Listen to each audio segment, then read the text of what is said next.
Hello, hello, hello. Welcome in for another episode of Beyond the Red Zone on This is Revolution Podcast. I'm your host, Jason Miles, except I'm not Jason Miles. I've taken over. I've got control. I'm going to change the passwords so Jean and Jason get completely locked out. I've gotten them to trust me. And part of this takeover, of course, my partner in crime, truly now. Mac, what's up, man? How are you? What's up, man? I too like to be involved in crime, so thank you for having me along for this. That's great. We're we're doing a little do a little quick theft. That's right. Little white collar thievery. That'll be 3 months in a minimum security place where I could probably play golf and maybe even get a manicure. Yeah, well, you see, I like to plan out my stints in prison with the economic downfall. So last Yes. time around, 2008, do a little white collar crime here, little white collar crime there. I mean, Three hots in a cot. I'm looking at it this way. I'll never be able to afford my own place, but banks are now introducing what we call the adjustable rate mortgage. What could go wrong? Literally What nothing. could go wrong? Literally nothing. Nothing at all. Yeah, You and if you know? believe that, did you know that Bitcoin and other cryptocurrencies are going to give you the ability to detach yourself from a bank and be money independent? It's fucking crypto fucking people. Oh my god. Oh, these fucking crypto people have absolutely lost it. But but no, and what are we talking about? I stole the channel. We will be talking about some golf, Yes. not not in prison. Not the Um game of golf so much, but the business of golf. Yes, yes, the blood-drenched business of golf, uh, USFL unionization, and talk a little NBA. And I think maybe we should start out there. Yeah, I mean, we seem to have a Celtics fan uh, in the building, so um, I'm going to tell you right now, as I am a Patriots fan, but I'm not a Boston City sports fan, and they're literally the worst fucking people to deal with when they win. So I'm hoping the Celtics lose. Um, So yeah, I mean, it's been a good. I think it's been a great. I mean, I don't know. It's been close. Obviously, it's tied 2-2. The game tonight. Um, and this is. I mean, like the Celtics got to. Like, do they know Steph Curry is dude, scoring all the? Do they know like he's the one scoring the points? Do they like see him? I mean honestly, between him and Clay, right? But more so Steph. Like Steph took over Game 4, which was something else, man, right? Um, but the fact of the matter is Draymond Green washed? I think that needs to be addressed. Is he Well, completely yeah. fucking washed at this point? Which and that's he's like he's got more fouls than points out of come on, 4 games. You know, and so and like I mean it's like okay on the rebounds, but like you just gotta not suck like Yeah, I so mean, much. dude, honestly, you could probably, if they ran small ball, which we know Kerr is not afraid to do, you can put Wiggins in the position that Green is playing and keep Green off the fucking bench, off the floor. I mean, he I mean, pulled him. because What was it last game or 2 games ago when they pulled him? They pulled him in the fourth. yeah, I mean, and honestly, James Wiseman, who's the young kid they drafted last year who didn't play this year, could easily fill, uh, Green's spot and what he does, his production. He's younger and cheaper. So like honestly, man, like I'm stashing Green at the end of the bench and at the end of the season, I'm like, hey dude, thanks. We had a great run, bro. But Yeah. Which, although and that's the thing is like I like storylines. Okay. All right, I'm a child at heart. Um, so I think there are some. So I think like for the Celtics, it gives them the opportunity like you got to do something to change up the defense on Curry and just make him spread the ball around, which they can do, but like just maybe make them show you that they can do it. Yeah, I Uh, mean that's what killed me, Marcus, especially in the end of the third quarter last game, going into the fourth when Curry was just like, I'm gonna do hitting whatever I want. daggers. Yeah, Yeah, and every time, like what killed me is like you'd have like Tatum or Brown or Smart on Curry, and he would switch off, right? And it would be like Al Horford, who's almost a foot taller, I swear, than Steph Curry. And Curry is still getting the ball over him because Horford gives him 2 feet of space, yeah. right? I'm like, why are you doing this? Get in his face, I, disrupt that shot. But if you give him an inch, we know what Curry can do, right? and the thing too is like at some point like the players on the court. I know like I'm a competitive guy, you know, and sometimes the coach keeps saying one thing and it just keeps not like how many times are you gonna watch him just toss up those shots Yeah, before you say I'm just gonna step up this one time because I'm sick of getting these shots sank while I'm standing back here in no man's land over and over and over again. Pick and rolls, they'll stand back, not actually press. Like, what are you like? Literally, what are you doing? And I understand, like, oh, hey, this is a defensive strategy to start out with, but maybe you need to change the strategy after someone slams 43 fucking points on you. yeah. I mean, and what killed me is this game one. I've never seen Golden State play defense that way, right? Like they just locked the Celtics down. And then since then, their defense has dropped off dramatically. Um, and they don't have a good stop for Brown or Tatum or Green or Tatum, excuse me, And it's just like, dude, what? Like you can't. Those two are doing the heavy lifting for the scoring on Boston. Um, and what I kind of noticed too is it seems like Marcus Smart isn't really being very aggressive offensively. He kind of seems like he's he's in the game, not interested in putting points on the board. Um, like I love Marcus Smart. I think he's a great ball player. I just see him doing more defense focused on the two big guys, right? Like Yeah. the main two scorers. It gives him plenty of opportunity. You have Horford, um, that probably should be putting in more buckets, considering that he can still get up and down the court. Where Draymond's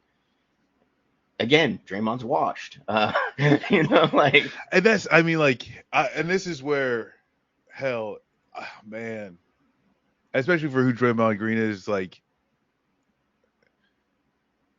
washed or not, you got to be able to do something yeah, in the finals, you know, like, god damn, because that's he's like, if he continues on this series like this, like what it's just it's not a good look. Yeah, like you said, it's like if we can get something better for cheaper, you know, why are you hanging on to a ghost?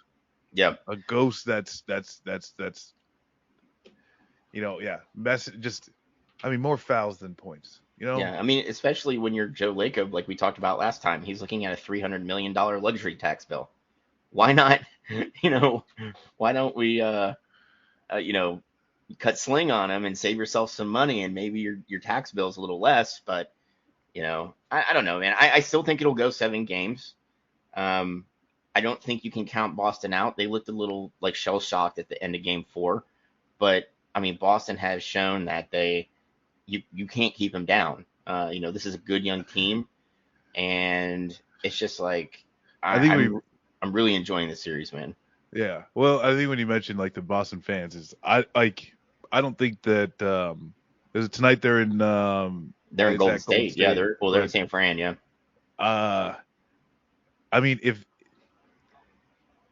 there's not going to be, and let's say like, if And that's serious. I don't think there's gonna be a game 7 if that if Boston wins tonight, but if the Warriors go back and win in Boston again, like Boston, the fans are just gonna it's gonna make the Boston Tea Party look like like an actual regular Tea Party, and like they just might tear the whole fucking place You apart. got a bunch of Bostonians like, hey, you can burn down the historical shit, but leave donkeys alone. Leave Duncan.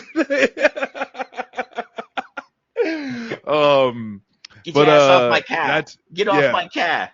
There's I mean it's gonna I think absolutely, and that's where for sure Boston has that extra man in their fans, where you don't I don't know, you really don't see it too often in pro sports. I don't think like you really see, they kind of get used to like these crowds, and like I don't know, I don't like as well. I think Boston takes it to another level when it comes to just, I mean, dude, and the it's I Colton. mean some of it's just blatant racism. All right, I'm Yeah, not I like mean, I'm not gonna definitely. fucking hide it. Yeah, yeah.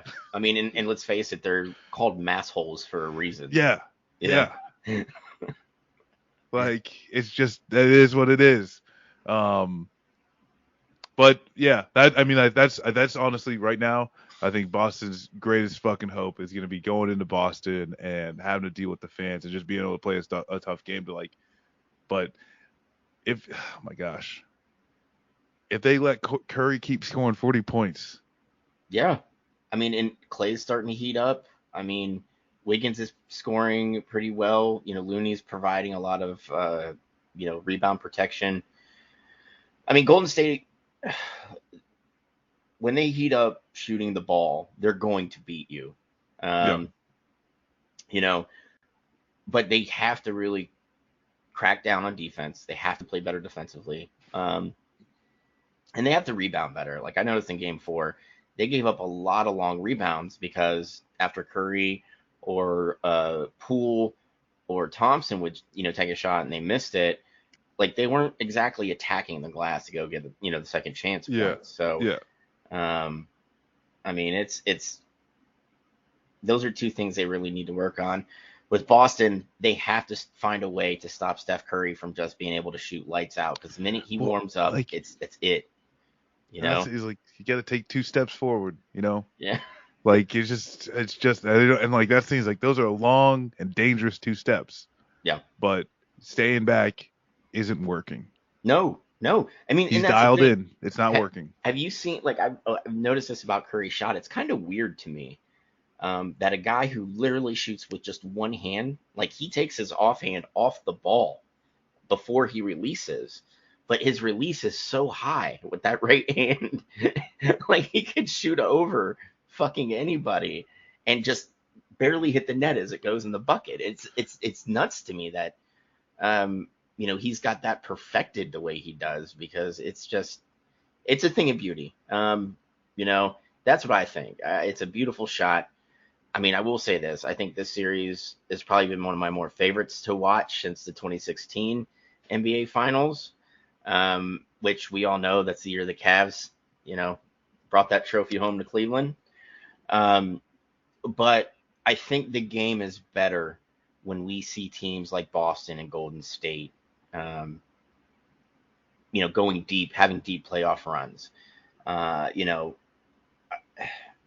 People like to talk about parity. The NBA will never be a league of parity the way the NFL is, because you have so many haves and haves not, have nots as far as teams, right? Um, but so in with that being said, I would rather and Klay Thompson and some of these big personalities, like Jason Tatum as well in Boston and Jalen Green. I'd rather see him on the big stage if we can't have a league that's truly going to push for that kind of parity where every team's got a shot. Which in the Yeah, NBA, that's not true at all. I think where the NBA's goal was like not every team having a shot, but having like every team having a star, Yeah. and I think like that's basically all they're going like that. Like if every city has it, or at least every team's got a star, then but like that, and like I think like LeBron James, part of that. Like, well, now the stars are kind of shifting, like kind of like globbing together, because that's what if you're gonna get at your ring, you know. Yeah, I mean, in I the don't blame NBA, LeBron for doing it. I blame him for the way he did yes, it. yes, I agree.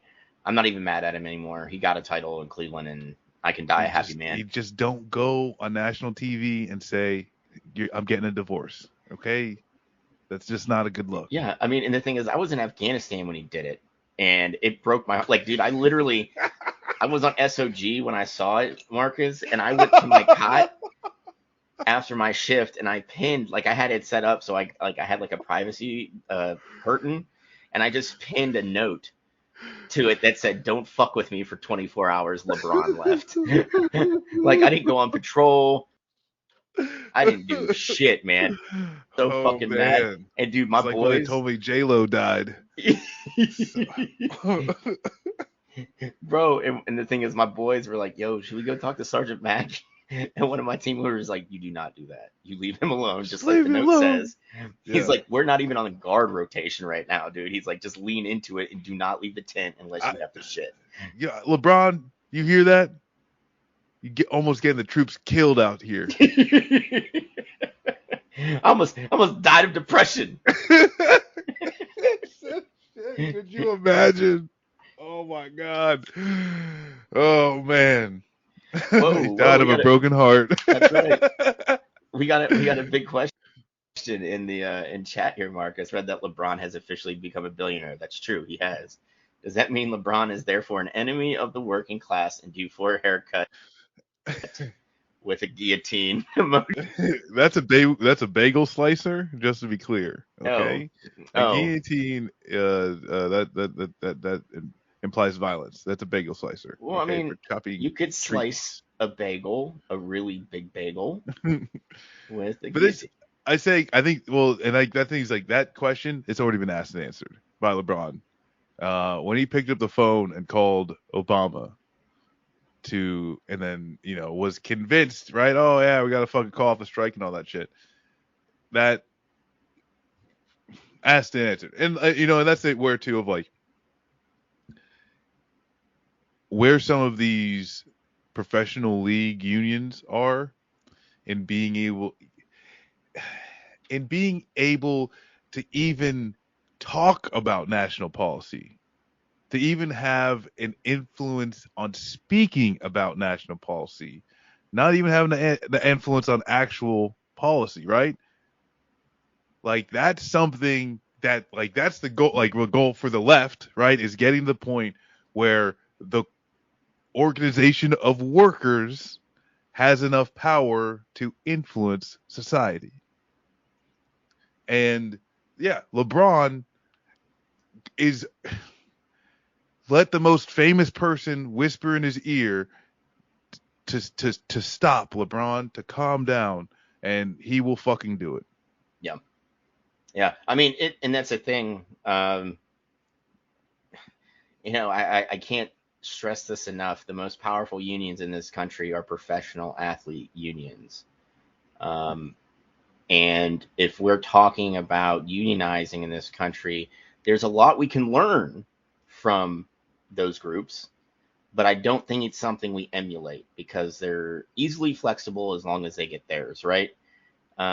Whether we want to admit it or not, we do live in a celebrity culture where celebrity has a lot of pull. Um, and as long as they're going to continue to be front facing, uh, and by that I mean constantly on your TV, constantly you're playing them as them in a video game, constantly wearing their sneakers or their jerseys. Um, it kind of puts the rest of our workers' organizations behind the eight ball, so to speak, because we're starting off, with both hands tied behind our back and, fighting off the back foot where, these athletes, um, have every advantage afforded to them that we, the regular laborers, do not. Yeah, and speaking of uh, league unions, the USFL is at least looking to unionize. But Mac, this is something that those minor league football teams, football leagues. Oh Is yeah, Max. yeah. So what do we got? Okay, so the USFL players voted 2-1, so an overwhelming yes vote to organize, and this was over the objections of Fox, who owns 50% of the league, president. They were begging them not to unionize. So with that big of a vote, the players then went to the United Steelworkers and decided that they would have them sit at the bargaining table for them. Essentially, a new group based around United Steelworkers um, is going to work to represent not just the USFL players, but the XFL players for next season as well. Um, so they're, I mean, I'm happy to see this because these USFL players are only making anywhere from $35,000 to $40,000 for the season. If they get injured during the season and rehabilitation carries on into the off season, the player's on the hook for the medical bills, not the league. So they really needed somebody to, they really needed the union to form the union so that they could have someone openly advocate and put them in a more advantageous bargaining position. But this is what I think will happen. Marcus and I, you and I both know that Fox is notoriously anti-union, notoriously putting out essentially union hit pieces about how they're bad. With Fox owning 50% of the league, I could see them saying, you know what, we just lost too much money. We didn't get enough fan attachment to the teams because we couldn't play in the cities because we're doing the bubble system this season to cut down on expenditure. But I could see them claiming financial loss and just shutting it down because the USFL voted to unionize. Which, I mean, that's what sucks. And the thing is, too, is that, like, some of these leagues, it's so hard for them to get started in the first place. And, like the whole, like, the amount of money and funding and blah, blah, blah, blah. So, yeah, if it's not profitable, that's the thing, too, is like in this case, they're just going to use specifically the union as the scapegoat. Yeah. In this case, it won't be travel costs, right? They got those bubbles anyway, so teams aren't really traveling as much as No. they would be. It's not going to be paying the players or, getting the ad time, blah, blah, blah. None of it, right? It's just going to be as soon as they voted, now we've got our scapegoat and we can do no wrong, right? So now, as far as the executives, they can do whatever the fuck they want, make any fucking bad decisions, and it's always going to be blamed on the fact that, hey, they voted to unionize, and just this idea makes things more expensive. Okay, this is Putin's price hike. Okay. Yeah, I mean, So and this is the sad part though. It's like Fox came out and said we've got $450 million to keep this league floating for 4 years, and that's when we project profitability. And by profitability, that they meant they just made $3 rather than losing, however much they lost, right? yeah, Now, this is what I'm interested to see, right? And again, this is all just me conjecture on my part, but reading the tea leaves and knowing who owns Fox and Fox Sports, like come on. But I'm interested to see how they are going to say, you know what, we just lost all this money. When they were literally on record saying, we've got 450 million to float this league until we, for 4 years until we hit profitability. So it's fucking nuts to me. but like that's the and it's like fuck profitability, because like really at the end of the day, it's like fucking give something that people enjoy. Yeah, There's I no mean, reason like XFL Elon Musk 2.0. is Tesla profitable? That's like saying is Uber profitable? Right? They get fucking government money. Give these fucking give the let's watch football all year round. Have to pay Yes. for that, right? It's fucking, let's do that, and amongst funding other things, healthcare maybe. Yeah, I mean, But the thing football for is, sure. we could definitely make that happen when we take over and completely gut the DoD. We're gonna have a lot of funds that we could Yes. distribute. Yes. Yeah. I But I think there's like one thing we kind of mentioned earlier is like they are, voted in like they're organizing with United Steelworkers, which in some case, in a lot of cases, actually, not some cases, in most cases, union names don't necessarily uh mean all of that union represents. yeah, So like mine workers, or like the mine workers union, they also represent some sectors within like healthcare, some sectors within service industry, so they like there are some ish, like branching out that they've done outside of like literal like fucking mine workers and shit. But there's already a union that takes care of professional athletes that are football players specifically. yeah. And what are the odds, like, and that's he's like, what are the odds? What are the players, right? Like, are the players even thinking about this or this on their radar? Like, why isn't the NFL players union saying, hey, going to the NLRB and saying there are other professional football players. We need to change our name from NFL Players Association to Pro Football Players Association, right? Or whatever the Yeah. fuck, and just say if you're making money playing football, right? And not like, hey, sorry, college, get fucked. You're making money off of selling ads because you play football. Yep. If I you're making money because you're playing football, you get covered under this union. And like there's a lot of reasons, right? Like it's not they don't know, they don't give a shit. Maybe they do know, and the union's like, well, if we take in those players, it's gonna make just the union can be lazy, because like, hey, we can love unions and understand some unions suck when it oh comes to yeah, solidarity. oh yeah. I mean, and I think the NFLPA is one of those things. One of those organizations that sucks when it comes to solidarity, um, on a lot of fronts. But like, you know, we were talking when we were talking earlier, they would have to go to the NLRB and scrub the NFL off. But like I just like it kind of dawned on me, like the Major League Baseball Players Association, right? Minor league players are professional baseball players that are not allowed to organize. They're not allowed to Yeah, form a union, right? And the thing is, the MLBPA is like, yeah, that's good, that's fine. We'll even put that in the CBA, dude. So yeah, like you have the players at the top of the field there, so to speak. They are willing to negotiate and fight for them. Um, but the players in the USFL and the XFL, who some of them have spent time on NFL rosters, they know they have friends, you know, in the NFLPA.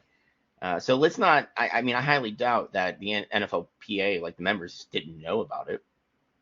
But it just goes to show that there's not real solidarity there. yeah, and that, yeah, which and and this is where it gets into like, hey, I'm just like a little fucking kid, disappointed because like people get paid millions of dollars to play a game, Yeah. I mean, and like honestly, we dude, talk about how If I'm DeMaurice Smith, the head of the NFLPA, I'd be chomping at the bit to bring in USFL, XFL players because look at Chris Smalls, right? Like, wait, like where is the care for the longevity of the game? Where is the actual care of the fucking game? And this is where it's like, oh, fucking lame sports ball nerd. But like, holy shit, like I mean, like, this is like, I played fucking football. I used to love fucking playing football, but like I wasn't going anywhere past yeah, a fucking high school roster. You know what I'm saying? And like like fuck you, fuck all, like you, like it's not only like you gotta work hard, you gotta be talented and all these fucking things, but like holy shit, do you not want other people to still do that? Yeah, Like you want to be the only motherfuckers to do this shit or what? yeah. It's I mean, it's kind of it's like kind of disappointing, it's just disappointing. It's like why wouldn't you say that? Like, look at this as like another thing of like, oh, we need to get Pee Wee leagues up and going. Like, what the hell? Why wouldn't you say yes? More people playing football is good for football. yeah. I mean, this is a sports hungry nation. Um, people bitch about spring football, but I mean, Major League Rugby's got really good footing now. MLS has grown exponentially in the last 25 years. Yeah. It's just whether you can stick around. Go And Crew. can you imagine that, like, the stamp of authenticity that you would get if the NFLPA stepped in and said, you know what, we're gonna represent you guys. You know, like you would have DeMaury Smith and that legal crew that deal with CBS and NBC and all the big networks already. They deal with Roger Goodell, who is a narcissist of the fucking highest order.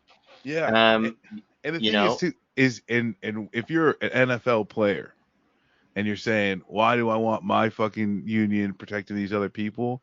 If in your own self interest, you selfish pieces of shit, you can't, that you basically protecting yourself against scabs. Because yeah, any other fucking professional football league that pops up and they're under your union, if you guys decide to strike, guess what? they're They not hurt. can't go over there Yep. and scab from you from those fucking leagues. So even if you don't give a shit for anybody else, okay, right? Your whole life, the mirror is just in front of your face. Just saying. Just saying. There's that too. Watch your own ass. Yes, if you guys, it's like, hey, NFL players, if you're listening, it's this little movie called The Replacements. It Yeah. stars a true gem of a man named Keanu Reeves. Johnny Utah, number 7. That's what Yeah. I'm talking about. The Ohio State University. And then we got, John Favreau played a crazy, wacky cop slash middle linebacker. We had the work release defensive back from a federal I penitentiary in like the Maryland. smoking Brit footballer that was the Yes, kicker. he was not Brit. He was Welsh. Oh. He even addresses it in the movie. Remember, he's like, "I'm not bloody Yes, British. I'm Welsh." I'm bloody Welsh. Yeah. But I mean, that's like I guess yeah, like that's part like especially talking about like it'd be nice to have these unions that do these things and reach out and like create the solidarity. But that's the world we're trying to build. Yes, The world we live in now, it sucks. It just sucks. But quite a bit, yeah. quite a bit. So the Saudis Mm, decided to get into golf. yes. They created their own little like tournament, Well, or it is a league that is a direct competitor for the PGA Tour. yeah. And the PGA said, "Hey, you join, you get kicked out of the PGA." That's right. You got to And turn in your card. they said because Saudi Arabia, big bad poopy pants people, and they murdered journalists, and they're no good. Right? And us in the PGA, we're doing this not because they're a competitor, but because Saudi Arabia bad, That's right? right. We, the all-white executive of the PGA Tour, Based in which United States. United States, in this the 6 month of Black History Month, right? um, you know, they literally had a course that didn't allow black members until Condoleezza Rice got in on a conditional basis, and that's when she was Secretary of State, dude. Yeah, who Right? was it? The Democrat Senator Sheldon Whitehouse, who is actually the third, I believe. His great grandfather, I think, was involved in some like Contra shit towards the end of his career. Either way, um, But he's part of a golf course that they're taking a moral high ground on this, dude. Like, how well, do you take a moral high ground? that senator is at a golf course, yeah, that still doesn't allow black people. They Oh asked my him about it, and gosh. he was like, well, I don't choose I don't who. make the bylaws. I I'm don't. just a member. Come on, right? Have you seen the back nine? Yeah, come on. Well, is that your driver? Is it? But yeah. So, and this is the thing that like gets me, right? It's like, oh, hey, and well, I think what is funny too is that there was a press conference, and then some of the reporters, and of course, right, Western centric will say like, oh, hey, like, why are you playing for them? You know, but it's like, does anyone ask? And like some, right, Abby Martin, some people ask, why are you working with Saudi Arabia at all, right? The United States government, billions of dollars, tens of billions of dollars in weapons deals, directly working with, doing maintenance, target acquisition for genocide in Yemen, and then on top of that, repression of their own fucking people, whether it's women, LGBTQ community. You've got the fucking, and then like the murder of journalists and Khashoggi, like layers upon layers that like transfer over to the United States as well. Like, cause like we fund their shit, we fund some of their fucking bad doing, but then like, hey, remember the fucking family of 10 that capped off like that was like the end of the fucking Afghanistan war, which was just a myriad of fucking civilian massacres. Fucking Iraq, over a million fucking civilians killed. Like, so why does anyone play golf in the United States, right? If you're not allowed to play in Saudi Arabia because they did, like, why is anybody playing golf here? We should probably get rid of all the golf courses in the United States, which is my point. Yeah. Raise them, turn them into affordable housing areas with gardens, and make it a beautiful green space that people can't hit a little ball on. I mean, this is the thing, though. Saudi Arabia is using sport to kind of clean its reputation. They call it, I mean, I've seen it referenced as sports washing. Putin did it with the Olympics. Remember, they had a summer and a winter game, or a winter Yeah.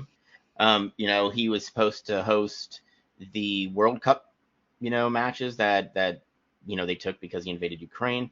But that's the thing. That's what Saudi Arabia is essentially doing. They are using sport to clean their reputation, and it's not even just the Khashoggi stuff. It's like you said. It's being involved in a horribly genocidal war in Yemen, where a third of the population is like suffering from like dysentery or cholera. Two diseases that we could take care of. That we know how to do, but the U.S. isn't even just providing weapons. The Persian Gulf Fleet is actively blockading Yemen's ports, Yeah. so they can't get food or medicines in. Um, and like you said, we're providing targeting packages, which it has been proven that involves special operations, personnel on the ground acting as forward observers for Saudi-flown planes that were provided by the United States, with munitions provided by U.S. defense contractors. And then you have like the rampant slave labor, essentially.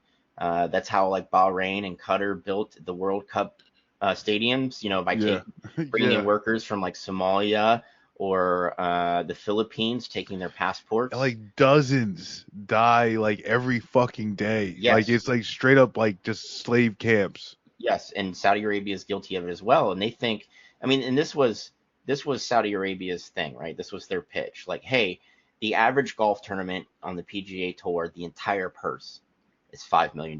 So that's going to be split however many ways. I don't know how many fucking people typically are on a course at one time, right? But the Saudi royal family, who controls this investment fund that is the main investor for LIV, said, you know what, we're going to give the winner $4.5 million, just the winner. of the tournament, right? And Yeah. then they have this weird team format. So everybody on the tour is assigned to a team. So if the team gets a win, you get an extra 475K on top of that. You know how much did you hear how much they offered Tiger? Oh God, no! I didn't even see that. So this is the first time I heard this. Okay, all right. First time I ever heard someone describe a contract as having high 9-figure contract. What?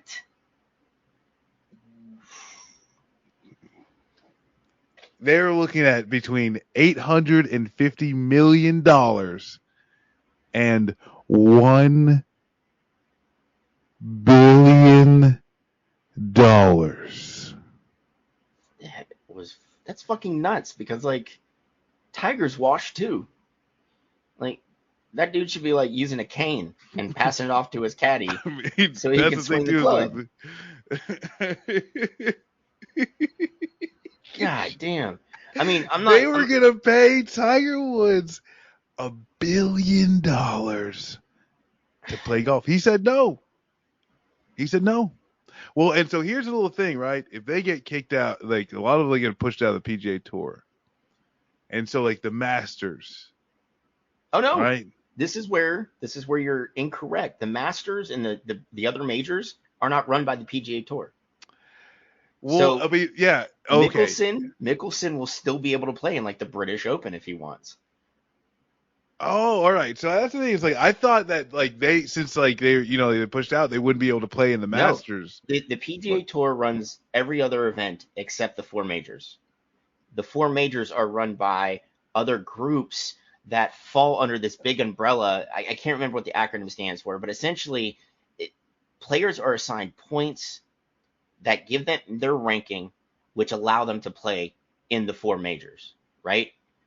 So what LIV is trying to do right now, and I'm pretty sure money talks, is be a part of that group so their players can be awarded points to be ranked, right? And as long as they meet that rank requirement, they can still play in Augusta at the Masters. They can still play in the British Open. They can still do all those things. okay, well, all right.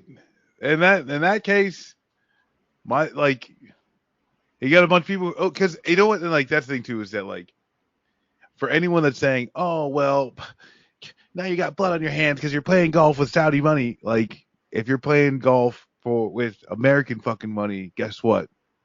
I mean, fuck. If you're playing fucking golf, there's a good chance there's some type of slave burial ground somewhere on the fucking golf course. So like, I don't want to fucking hear it. You know, the fucking Yeah, problem is like all of that shit being just kind of like completely brushed under the rug, and especially too like when it comes to the U.S. just absolute Hippocratic piece of shit.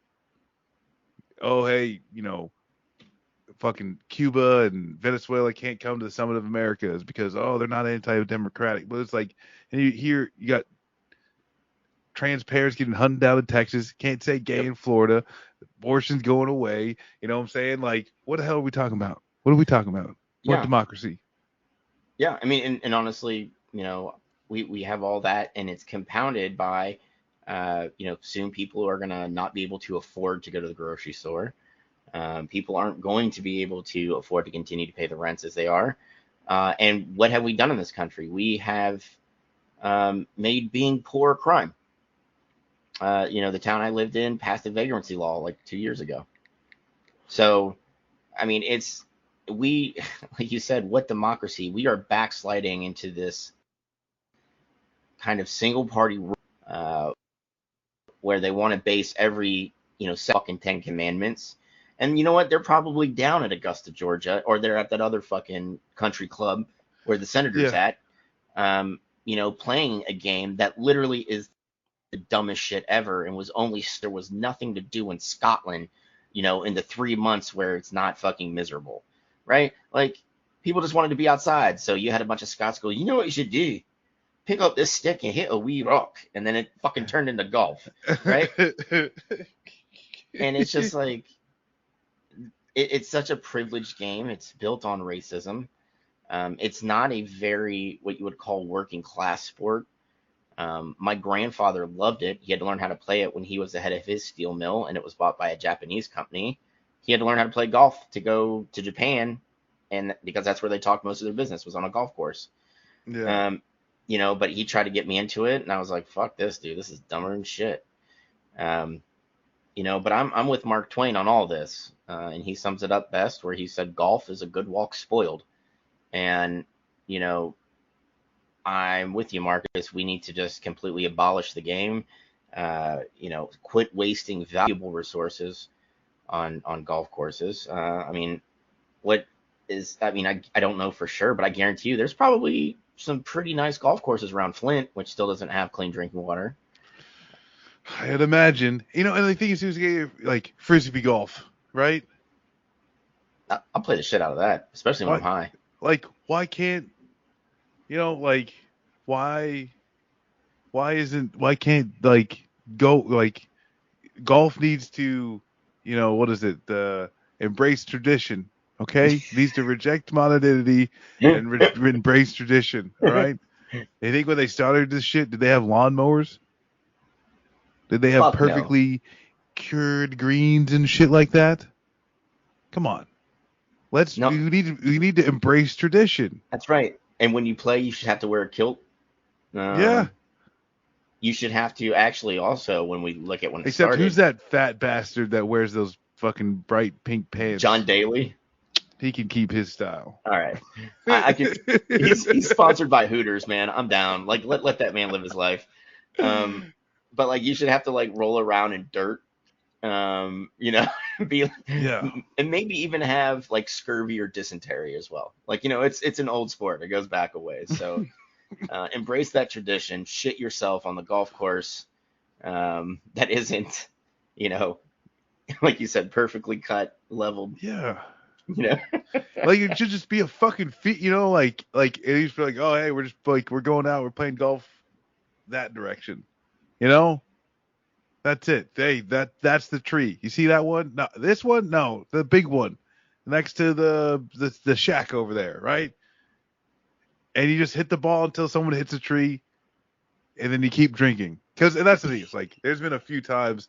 It's mostly been like a bachelor party. Oh, and like a round of golf is in like this fucking random shit, and it's like I'm not playing fucking golf. yeah, I'm gonna sit in this cart and get hammered. probably get a ticket for trying. They wouldn't let me drive after like the fucking third hole. Yeah, you fucking assholes. Yeah, But no, I mean, yeah, like just walk around and get drunk with your friends. Don't stop pretending like you're doing something. I think it's like fucking hell. Oh, like play a real sport. Play racquetball or some shit. You know, oh, dude, like I don't you even with some consider it a old sport. fuckers that look like they're doing some shit. See, go to racquetball. These motherfuckers are cutthroat. Yeah, I mean, dude, I don't look at golf as a sport anyway. I look at it as a skill, right? Like you have to be skilled to hit that Yeah, little ball. yeah, But you don't have to be athletic to do it. You don't carry your own fucking bag. You got to stretch out your legs a little bit. You got, let's face it, you and me are the poor schlub carrying the bag, you know, and they're just like, hey man, give me the five. Well, yeah. dude, why don't you go with the three? Give me the fucking five. Oh, Although no.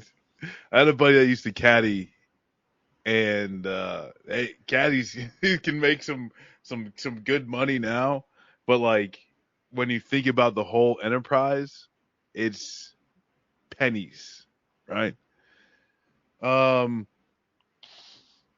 Oh, let me talk. We got a Oh, super super chat. chat Thanks, here. Y'all JB. are talk about the Jimbo Fisher, Nick Saban dust up. No, no, Yes, no. we Did, can we can hit that real quick though, Marcus. all right. Well, Um, let's go. all right, I didn't know if you like. Did you hear about it? No, no, no. I wasn't. Okay, I didn't see this one. so old Nick went on an interview and essentially said that Jimbo Fisher used NIL money to pay players to come to A&M, and that's the only reason he had such a good recruiting class.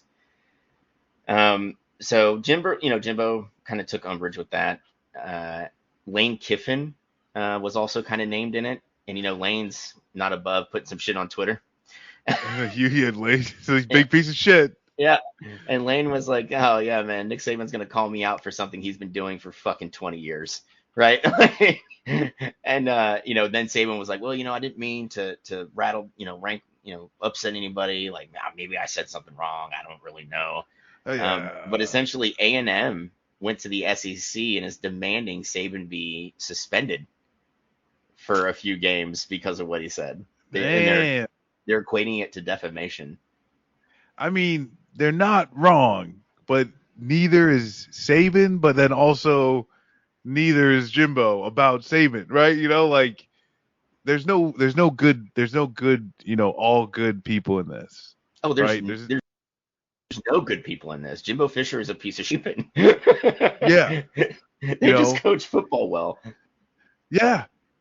And like yeah, it totally goes into just like the fact that we live in a world where yeah, it's like, oh hey, come play football with me and we'll get you all this money. It's like that's the way it goes. And like, yeah, no shit. That's the thing. It's like when they busted Ohio State Oh, for for tattoo game? for the tattoos, switching jerseys for tattoos, I was like, are you kidding me? Over this? Right? Like they just traded a jersey to get a tattoo. I was like, that's against the fucking rules.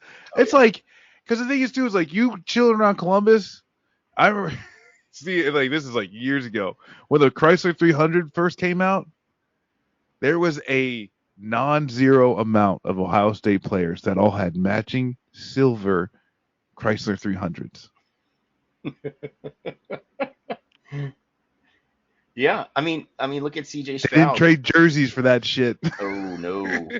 CJ Stroud signed a deal with the Bentley dealership in Cleveland or in Columbus, where he'll be able to get a new Bentley every year that he's in school.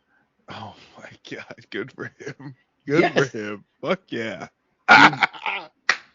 And I wish you could have seen people's heads fucking explode on Twitter, dude. I wish you could have seen it. But yeah, JB A&M went to the SEC to ask that Saban be suspended for essentially defaming the honor of Jimbo Fisher. But yeah, man, like everybody's heads were fucking exploding, dude. Like a bunch of writers were like, "I'm not going to be able to watch any Buckeyes football. This is ridiculous. Like what 20-year-old Shut up. kid needs a Bentley?" And I was just Shut like, the fuck up. "Yeah, dude." I was like, you know what? I've never wanted a Bentley, but if I was need to drive around a Bentley for a year, fuck yeah, dude. Man, and that's the thing too, it's like I hate this fucking country and I hate this fucking world that we live in, but god damn it, like no, like no. Like let them do whatever the fuck they want. It's just meaningless. The thing is too is like you shouldn't be mad at a 20-year-old kid getting a Bentley. You shouldn't be mad at Yeah, that. You should be mad that while people can't eat, there are cars being built that cost $500,000 a yeah. piece. You should be mad at that.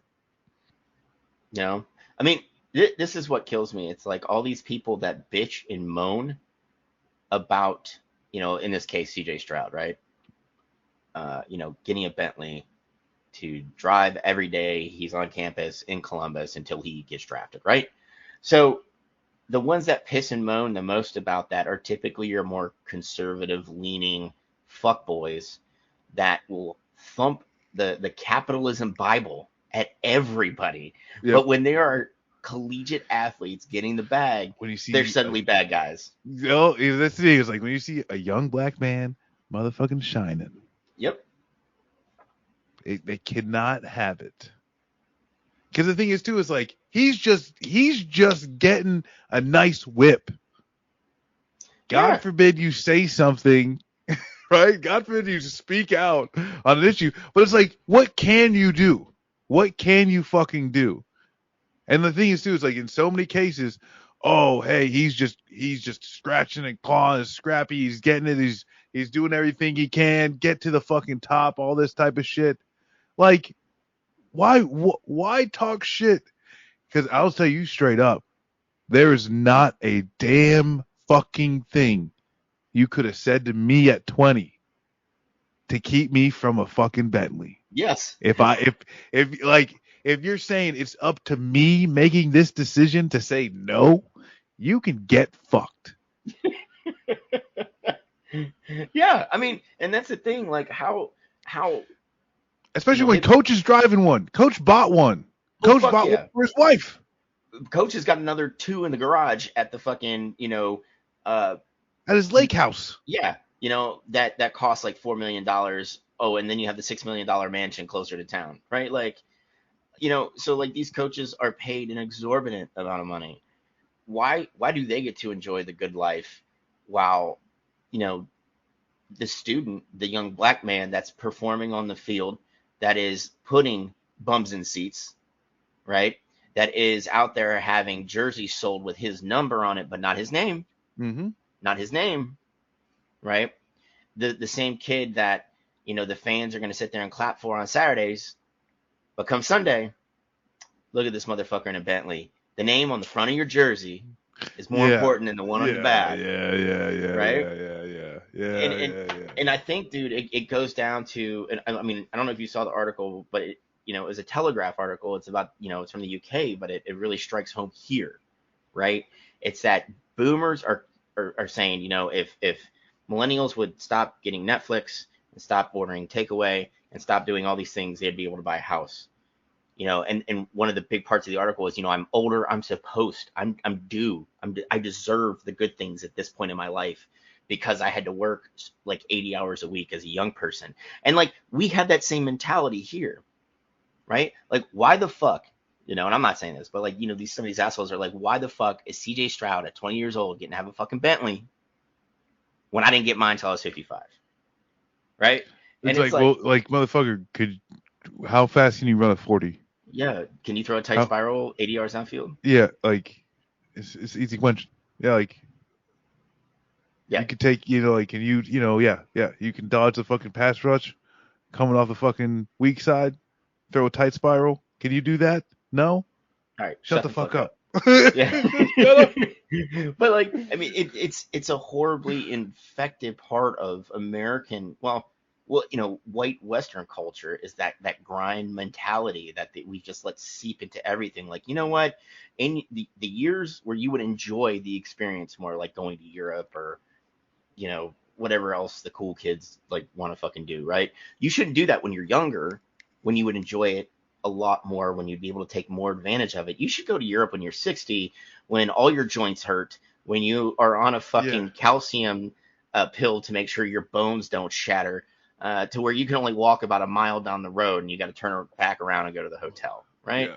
Like, Yeah. come on, man. Like, I hate to I see shit like that. Like, young people I should not be beaten down because they get to enjoy some things a little earlier than, their fucking grandparents.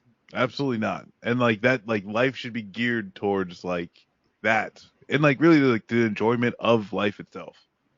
Right? Because like it really doesn't matter what age you are.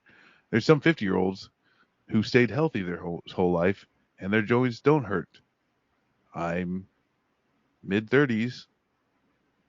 I can never be that. No, every time I move, my body pops. Like, I don't know what that means, but it's not good. Yeah, I'm not bougie. I can't afford healthcare. I Yeah, know that it's bad. It feels bad. Um, I wake up in constant pain. but but yeah, no, and that's something too. It's like when you talk, and like I think football's already taking too much of this kid's life. Football's taking too much of any NCAA player. Football's taking too much of their lives. Work and work is taking every other student at that school. All the schools, for the most part, work's taking up too much of their lives. Yep. And then like any of the fucking Harvard and Yale motherfuckers, get a job, go work.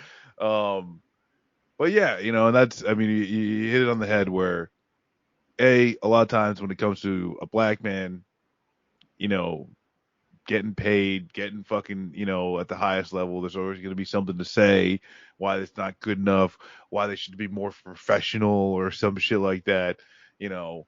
And like, and well, you got Johnny Manziel can do whatever the fuck he wants, Yeah. like it's never gonna fucking matter, right? Oh, he's just trying to find, he's just trying to find his own or some shit like that. Yeah, I love how a lot of people poo-pooed his substance abuse issues, which those are real things. but they completely gloss over the fact that he spent like 5 years ignoring his substance abuse issues and acting like an asshole. So like it's just, you know, when you have, other athletes, especially athletes of color in similar circumstances, that have substance abuse issues, that do step on their dick, what do they mean? What do a lot of conservatives immediately say? Nope, look at them. They can't. They weren't professional enough. They don't know how to handle fame. That's always my favorite. I'm like, bro, Yeah. he's been in the league 10 fucking years, dude. Like I'm pretty sure he knows how to handle it. But guys like Manziel, Ryan Leaf, there's another one. He got a pass for a long time. Like Yeah. he went and did fucking hard time in a federal prison. Like But it's he's just like that's the fucking thing too is nuts. like Ryan Leaf is like a clean cut ass looking motherfucker. Like he looks like Brighton, right? Oh, go Brighton from down the street, like Yeah, he looks like that mother,fucker. And so it's Breighton. excuse me, Braden. And yeah, I mean it is what it is, but I think the one thing that I did want to also get to was from the Washington football team. Oh, Well, you just glossing over the Commanders at this point? now I was gonna say No. Commanders. I like Washington football team. Okay, embrace tradition. I mean, I would have been cool with the Cleveland Baseball Club, but I mean, the Guardians have grown on me, so I get it. Guardians, and I mean Guardians is good, and like the thing is too, it's like with the tie to Cleveland, but CBC, Yeah. it's not bad but the problem is there's already a Columbus Brewing Company, which We'll is kick got him. a pretty good brew house and restaurant in Columbus. If you're ever there, check them out. Well, the Cleveland Baseball Club could have kicked him some money, and then they could have like had some of their product at Progressive. I mean, dude, the Guardians had to settle with the roller derby club who already had a trademark on the Guardians in Cleveland before they could even rebrand. So Because I think it was like if I was a roller derby club, I'm like, can we just share? Can we split it? yeah, I mean, I think they cut him like a $50,000 check, and the roller derby club's like, bet we'll get a new name tomorrow. You just like funded us for 3 seasons. No shit, like for roller derby, that's it's 50 grand. We run the league on 10 for 10 years. Like, and not $10,000, $10. $10. It's a lot of volunteer work in this motherfucker. Yeah, we pay a dollar to the lawyer because we legally have to. Yeah, we got to keep the copyright on it. But yeah, Jack Del Rio, he was upset, and the January 6th hearings on the Hill are going. People are learning about all the nefarious things that Trump was doing while there were people like smearing shit on the walls and beating a cop to death.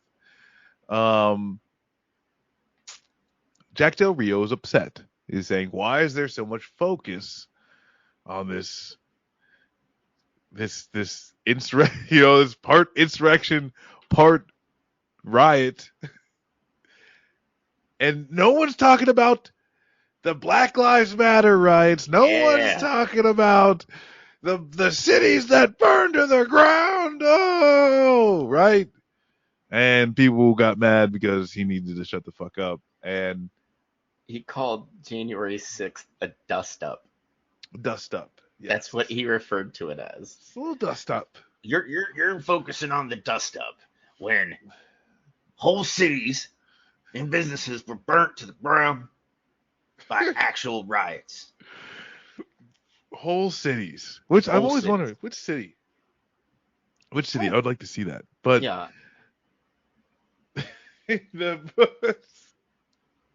Yeah.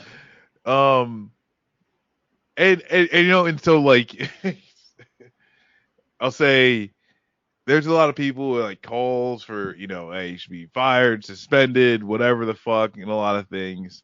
And for me, It's not my business, right? I'm not a player. And this is where I think it should be on the players. Because when you talk about white coaches or like the amount of black coaches in the NFL, there's something I said before, and this is something that I think would probably rectify, or and like when I say not necessarily, when I say rectify the situation, not necessarily fire him, suspend him, whatever the fuck.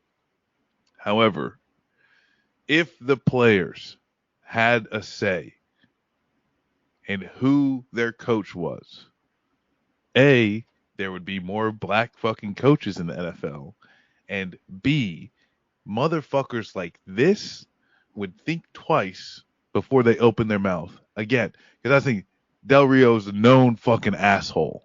Oh yeah, and I'm, like we like to say when Jason's here, he says the N-word amongst his group of friends. Mm-hmm. He's got that kind of vibe. He's been known to be hostile to black members of his teams. He's had a head coaching gig in Jacksonville and multiple defensive coordinator spots. And the thing is, he's a middling fucking coach, and another example of white dudes failing upward continually. Yeah. You know, And that's where the thing is too. It's like he's one of those coaches that should have never got a second look. When you got plenty of black coaches that should have got a first look, second look, like should have been kept around. Del Rio's one of the motherfuckers that you point to and say, like, you see what I'm talking about? But I mean, that's the thing where, I mean, yeah, and like, cause like really like, part of me is trying to think of the principle of it, right? And like, oh, just calling for someone to get fired and they get fired, and like, what does that actually fucking do? What, like, and the thing is like, what are the levels? What are people saying and all this type of shit? But yeah, really at the end of the fucking day, it should be up to the workers, And with this case, it's really not up to me. yeah, The players and the players, the other coaches, the fucking like support staff with it, like they should have a fucking say as to whether this guy sticks around or not. But it's only the guy that writes the checks. yeah, And they're only gonna make a decision based off of how much people on the outside raise their stink or not. And that really has nothing to do with the day to day that the players are actually fucking going through. Because like really, it's like some asshole saying it pisses me off. But like, what is he saying to the other fucking people around there, and not so much the players? What is this fucker saying to the janitor? yeah. Or like you said, the dude who takes care of jerseys, Yeah, or concession workers, they're behind yeah, the scenes people. Yeah, yeah. Like, and yeah. And so for fucking managers, bosses, officials, like there should just be a vote of no confidence. But there needs to be the ability for a vote of no fucking confidence. Sorry, you did some shit across the fucking line. We hope you have a fucking good life, but you're not working here anymore. Um, that's what I really want. Like more than just saying, oh hey, this guy should just run off and get fucked somewhere. I want to live in a world where people have a say in how their lives go, right? Where the workers have a say in whether the person who is leading them should be leading them. yes, Because yeah. and that's the whole idea, right? Consent of the governed. Mm-hmm. It's in this old document. Don't worry about it. I mean, dude, I would love to see that because I can see a lot of the players just being like, bro, we've dealt with your bullshit for a while, but, kick rocks. And then I would love to see, like, the Twitter blow up because, Jordan Peterson, holy fuck. Jack Del Rio was given a bad rap. And then he'd start crying on stream, and then you'd have, like, what was it, Nick? A couple of the other assholes that were, who's the dude that does the bad sports takes, but he's from like Australia, and like he loves Trump, but he's always like last night. No, not that's he's Canadian. I can't remember his name. It's Nick something, but like he was like, at one point he's like Enes Kanter had a Hall of Fame career that was interrupted because he stood up and spoke out against Turkey. And I was like, Enes Kanter sucks, right? Like he was a Yeah. middling NBA player, What do you- and it's just like watching those people melt down over sports ball, and that's what I'm going to call it at this point because it encompasses all of our favorite sports ball stuff. Um, but like watching them melt down over it, it brings me joy. Like it, it Marie Kondos me. It sparks joy in my soul where there isn't much usually to watch these assholes just lose their shit over some sports stuff, on Twitter. So like, but yeah, back to the larger point, it would be great, if the governed could actually, we can have the consent of the governed rather than just being, having the state point its rabid dogs against us, and telling us to live with scraps, because honestly, I'm tired of working the hours I work for just to struggle. I'm tired of having people who I do not respect and who do not have my best interest at heart, somehow stay in charge of me, even though when they've done, I've seen them, blatantly, break regulations, break laws, but they're good because, they're a big time like district manager and I'm just a lowly fucking peon. I'm just, I get that. Like I want that. And then I would be the asshole that would be like Rob Schneider and Waterboy, kill him. Yeah, Just cut his fucking head cut his fucking head off. off. With the bagel slicer. With the Okay? bagel slicer, With the right? bagel We're talking about slicer. bagels. Yes. Just talking about Or bagels. if you're in a community, like Britta says, it's not a bagel, but a bagel. And she knows it said that way because she lived in New York, Marcus. No. No. It's not. It's a bagel. Well, I don't know. That's all I wanted to rant about sports. Yeah, I mean, I think we covered it. We covered unionization. We covered consent of the governed. We covered Jack Del Rio's an asshole. We covered, Texas A&M's trying to get Nick Saban suspended. Yeah. Sports washing. Saudi Arabia trying to sports wash the blood off its hands. And the hypocrisy of the people who think that the United States has no blood on their hands. So it's like the weird thing is like, if Saudi Arabia is sports washing, like what is the United States? What did the United States do? Yeah. I mean, I'm reading a fucking book that just talks about the blood on the United States hands, and it ends in 1930, whenever, Smedley left the Corps, or, or 26, excuse me. Like, just reading his deployments, you realize that, the United States has blood on their hands and everybody go off just from those. And that's before Korea. That's before Vietnam. That's before, things like El Salvador and the School of the Americas, right? Like, all that was before, Nicaragua in the 50s. Like, the United States hands are permanently red. Yeah. Because it's just constantly stirring up conflict in order to,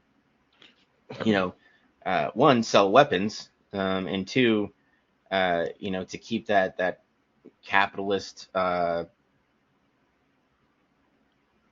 train moving, by spreading it, which we've seen with devastating effect in places like, I don't know, Equatorial Everywhere. Africa, yeah, everywhere, Like, exactly. I was going to be more specific with some examples, but everywhere sums it up. It's like it's hard, not China. That's like, well, at least not China for what, 60 or 70 years. Yeah. And it's just like, my aunts called me and were, said something about, what's the holiday we just had, Memorial Day or whatever. Yeah. They're like, we're glad you're still with us and that you're not one of the fallen. We're so proud of you, and we're proud you serve this country. I was like, I'm glad one of us is, because I was like, it was a waste of my fucking time, like. Yeah. And they were shocked. They're like, are you serious? I was like, yes. was like, if I could, I would tear this nation down to the very bolts, and then I would have, you know, my comrades, you know, would point me in the direction, and we would build a real equitable society where people are taken care of, um, to where people don't have to worry about that. You know, where's their food going to come from? Where are they going to get to Yeah. stay in the house? Yeah. You know, like I I think mean, those. yeah. Like for me, it's kind of crazy too because like there's so much done locally, and this even like with government, like we've completely passed sports ball, right? And now we're just talking about political economy. Um, there's so much done locally, right? Roads, schools, you know, like the shit that people actually like rely on, you know, a lot of that is decided upon, you know, like on your fucking local level. The thing that sucks is major resources in order to make your society better is controlled on the federal level. Yeah. And that's where, you know, good old Secretary of Defense Raymond Theon, I don't know if you Ray, guys know this, but you Raytheon can for shorten short. his first name. Raytheon for short. Yeah, it it all goes and like yeah, it just the milk's gone bad. Milk's gone bad. And Yep. so that's the thing too is like when people say like, hey, no, like this fucking country is fucked. It's not the people. It's not like a lot of the day to day shit. It's you know a good amount of the culture, but also these institutions that have just been used for death and destruction and the accumulation of wealth. Yes. I mean, dude, look, you know, the Uvalde PD is refusing to release the body cam footage. Secretary of State of Texas to ensure that it never gets released. And I'm like, that should tell you all you need to know. They shot a whole mess of kids. They shot a whole mess That's of the kids. like I know for like when so that police department came out with a statement. This is like a few days after saying we are confident or no, we are sure that there was the only person who shot kids was the what you know was the shooter, and so it's just like they killed a teacher, Yeah. and it's like at least Oh yeah. they Yeah. at least know they killed a teacher and probably others. Uh-huh. Yep. And I'm sorry, like there's a bunch of, you know, lawyer motherfuckers that were like, nope, you never ever, you know, work with law enforcement when you're under investigation. You just keep your mouth shut. If you know, you other, you know, all you assholes are like, don't talk to cops. Well, they shouldn't either. I'm like, they're the fucking cops, dude. Cops protect cops all the time. Yeah, the They should have cops. nothing to worry about. But we got some camera footage of them shooting, like you said, at least a teacher, and allegedly, because I'm not trying to get sued, um, allegedly students. Like, come on, man. Like, if you got that, even some cops are like, bro, you know, like, hey, Bill, what the fuck, bro? You know, like, it's atrocious. Well, and the thing is, like, it's a person who could accidentally or just you know nonchalantly shoot and kill a kid, walk away from that and just say, "Man, fuck it. As long as no one finds out, I'm fine." That's one fucked up, sick individual. Yeah. And for any cop that is lying the fuck awake, knowing what you did, it's not going to help to hide this shit. It's never going to help to hide this shit. No. That fucking police chief, oh, I didn't have my radio. I thought this was going on. Like, Like, that's the okay, one. That's the motherfucker who doesn't give a shit. He doesn't care. That how the motherfucker needs to fuck, go. how the fuck, Marcus, do you have an asshole like that who's in charge of a whole police department who puts out in a press statement, I didn't think I was in charge on the ground. You are the highest ranking dude from your PD there. Who the fuck else is in charge, you dumb fat fuck? Like, come on, man. He keeps saying, yeah. I mean, and that's the thing too. Is like the cops will lie, lie, lie, lie, lie. You know, like it's That's just it. It is what it is. They just keep fucking lying. Oh, you caught me in this lie? Okay, give us 10 minutes. Come up with another lie. Okay, shit, you caught us in that. Yeah, 1 second. And then they come back. Um, Dude, they got some public relations firm on speed dial right this fucking second. You know what I mean? Like, they're just like, shit, they got us yeah. again, like you were saying. Well, that's where the fraternal order of police comes in. You know, Yeah. this is where the FOP and god damn, you know, like hello unions, like actual unions. Like, look what the like fraternal order of police do. That's thing is like some of these cops, they cops will threaten. They will literally threaten officials, whoever the fuck. And I'm not saying, oh, hey, you need to threaten like their lives, violence, or any of that type of shit, but actually threaten to flex their real fucking power. Don't show up for work, right? Yeah. Strike. That's where you fucking get the fucking real power. But that's all things that need to be built on, Yeah. or There's built up there's a to. lot of building. Um, and honestly, we need to get with, like, if you're an organizer, even if you're only trying to get something started, you need to really pay attention and talk to some of the people that have been organizing the Starbucks around the country, because they've got a couple stores that are on strike right now in the midst of all the organizing, and they've got an amazing ability to kind of flex money where it needs to be to support the employees at a striking store. They've got a really good it's growing pretty quickly, so there'll be some hiccups, but they've done a really good job and have a great template to get something started.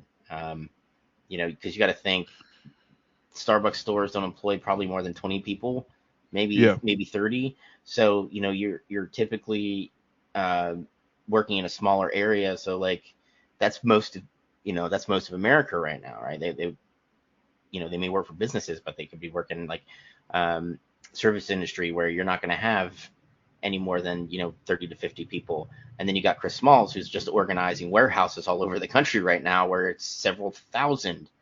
Him yeah, and Amazon Labor are doing great work. So, like, that's a template you could use for bigger, locations where you're one of many cogs in a machine. So, like, we have the ability to really get things started. But I think what scares a lot of people, especially people down south, is the fact that, I live in an at-will state. mm, If I contacted the NLRB and went in with, some cards, I could be fired with, just then and there. That's it. Me, I don't give a shit, but I can understand why the 20-year-old kid I work with, why they give a shit, you know? So it's really fucking, it's a tightrope you have to walk, but I'm pretty impressed. Two Starbucks in Raleigh, and one in Wilmington have organized. So that gives me a little hope, that we yeah. can get there. Um, and Which and it's also nice to see that it's young people too, Marcus. It's young people that are carrying the ship forward. because the thing is where are you gonna go? Yeah, What else are you gonna do? Because and this is the thing too is that I think it would be nice. It would be nice to believe that just ideology and effort are what's driving unionization effort, or what's driving the greater acceptance of socialism amongst the youth. It would be nice if it was, oh, the efforts of the organizers are working, but that's not it. The system is crushing us. yeah, And the thing is too is that's what's also feeding into some of the rise of fucking fascism. People are going to go one of two ways. yeah, They're not going to just sit there and be ground into the dust. As much as people want to say, oh, they lazy, don't want to fucking work. Bullshit. Like, we've been stretched too thin, been raked over the coals too fucking long. Like, there's gonna be two fucking directions.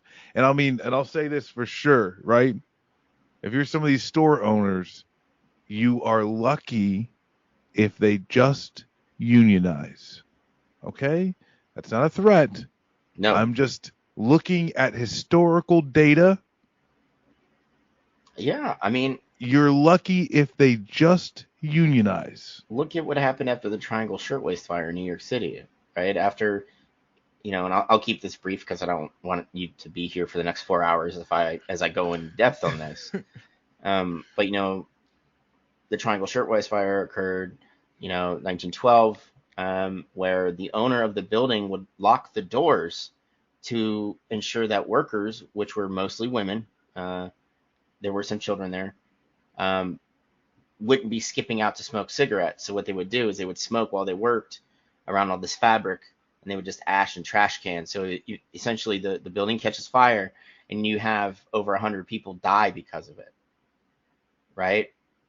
All the workers in New York essentially flexed the next day and went on strike.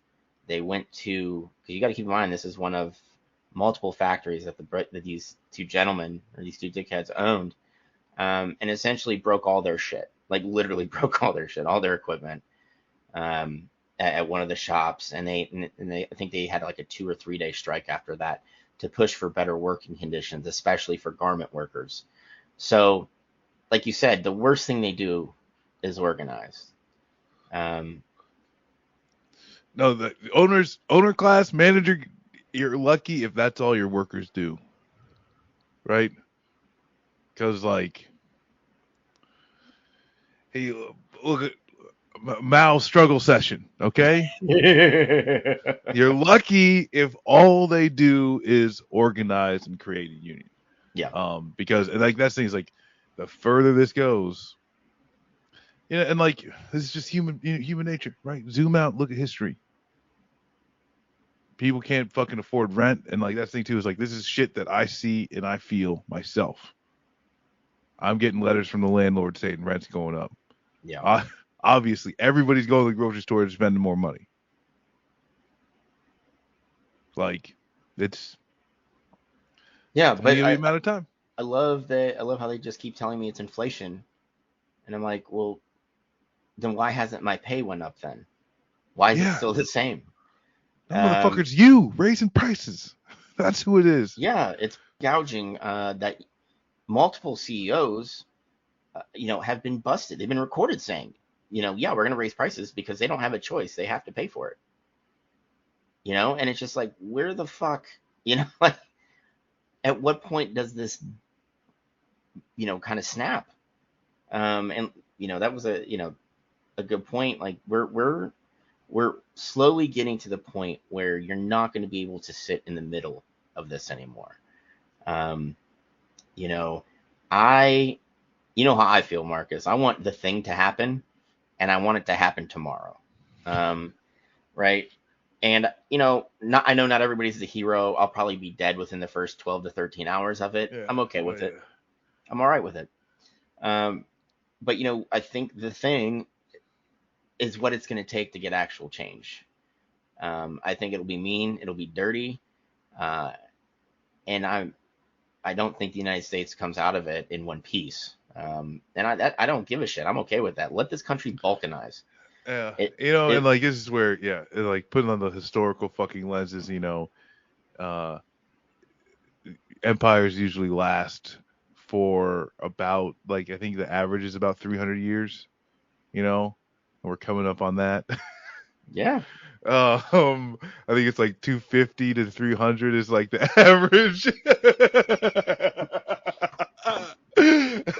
But I think the important thing too is that like at least in my head what feels right is the build something worth defending. Yeah. It's not about like yeah, that yeah, that like is I don't know. Like there's no way in my mind that it's conceptualized like just like, oh hey, this is how we get fucking start this is how we start the socialism, you know what I'm saying? Um but yeah, the more I learn, the more I go and go through fucking life is just like the more and more sense of like on the just we need to continue, right? Like not that it's because this didn't start with me, didn't start with anyone right now. Continue building something that's worth defending. And yeah, once you have that, then like just don't give it up. Yeah. I mean, and that's the thing. We have to make something that we can be proud we helped usher into the world. You know, um, whether it's the thing. In my case, like I said, I get 12 to 13 hours into this thing. Yeah, I mean, My no, yeah, my cardio isn't that great anymore. I still shoot well, but there's always someone that shoots a little better, and it's gonna be like me playing Fortnite. I'm gonna get hit from halfway across the map, and my head's gonna explode. yeah, Right? exactly. And that happens. As long as I'm not feeling it, I'm okay with it. You know? I'm like be running and like think that I got away and just be like, and then like that's when it's like, all right, get him. Yeah. I mean, and that's all right, man. But like, we have to be, like you said, we have to bring in something good, something where we're actually taking care of people, and something we can be proud of. You know, um, and somebody that will just give me a little a little plaque under a tree where you dug the hole and dumped my body. After I get smoked 12 hours into the thing. So, just be kind. It doesn't need to be fancy. It could just say something like, this comrade tried and drank a lot. And that's Yeah. fine. I'm okay with that. Just put it I want the hole under a tree. Just, I'm gonna give you the Viking burial, but fuck it up. As that like as I send out your boat, I'm just gonna miss with the arrow because I'm gonna be hammered. So your body's just gonna be floating down the Maumee River. fucking shoot your buddy in the ass.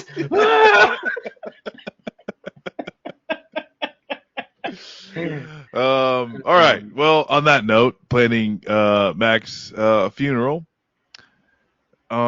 Actually, no. I was thinking if we did it on was it the Cuyahoga and I missed with the flaming arrow, it'll Oh, dude, just that thing's going up in flames anyway. it'll Yeah. set the river on fire. Yeah. I mean, Two birds, one stone. yeah, and it's just extra fireworks for everybody to enjoy. Absolutely. All right. Well, on that note, thank y'all for hanging out. Very positive ending.